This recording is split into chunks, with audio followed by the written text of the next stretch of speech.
जय हरी शेतकरी मित्रांनो, कर्जमाफीच्या संदर्भातील आज एक पुन्हा शासन निर्णय आलेला आहे। आता नेमका हा शासन निर्णय कशासाठी आहे हे आपल्याला सविस्तर समजून घ्यायचं आहे। मात्र त्यापूर्वी तुम्ही जर आपल्या चॅनलवर नवीन असाल तर चॅनलला सबस्क्राईब करा, व्हिडिओला लाईक करा आणि जास्तीत जास्त शेतकऱ्यांना शेअर करा। तर थोडक्यात आपण शासन निर्णय बघणार आहोत। पुण्यश्लोक अहिल्यादेवी होळकर शेतकरी कर्जमुक्ती योजना 2026 या योजनेच्या प्रभावी अंमलबजावणीसाठी जिल्हाधिकारी यांच्या अध्यक्षतेखाली जी काही समिती गठीत करण्यात आलेली आहे आणि या समितीला जे काही कामं नेमून दिलेले आहेत, आता त्यामध्ये त्या समितीचे काम आहेत बघा।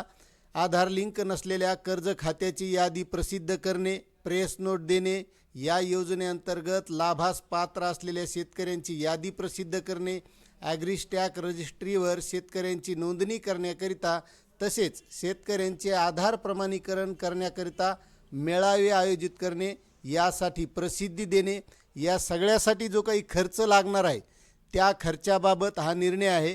महात्मा ज्योतिराव फुले शेतकरी कर्जमुक्ती योजना 2019 या योजनेअंतर्गत सहकार आयुक्त कार्यालयाच्या स्तरावर शिल्लक असलेल्या निधीमधून सर्व जिल्हा उपनिबंधक सहकारी संस्था, त्यामध्ये मुंबई शहर आणि मुंबई उपनगर वगळून यांना प्रत्येकी 5 लाख रुपये देण्यात येणार आहेत आणि इतका निधी अशी एकूण ही 1,70,00,000 रुपयाचा निधी वितरित करण्याबाबतचा हा शासन निर्णय आहे।